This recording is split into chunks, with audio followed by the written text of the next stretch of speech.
نہایت ہی واجب الادب press electronic media کے خواتین و حضرات، میرے یہاں پہ بیٹھے ہوئے کالیگز، سب کو السلام علیکم۔ خواتین و حضرات، ایک طویل مدت کے بعد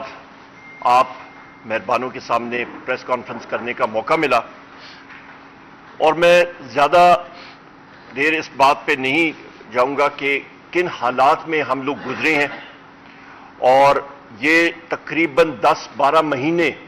پاکستان تحریک انصاف کے ہر ورکر کے اوپر جو پولیس گردی کی گئی،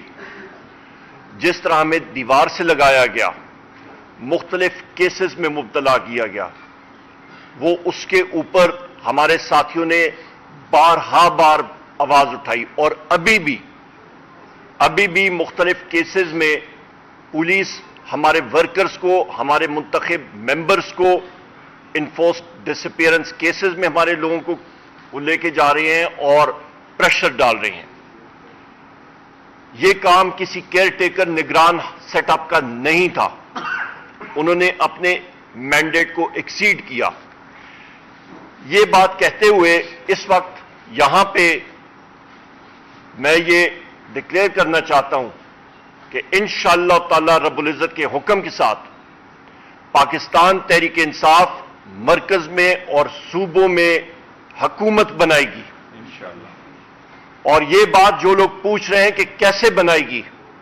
تو زیادہ دور آپ اپنی یادداشت پہ، ذہن پہ زور نہ ڈالیں۔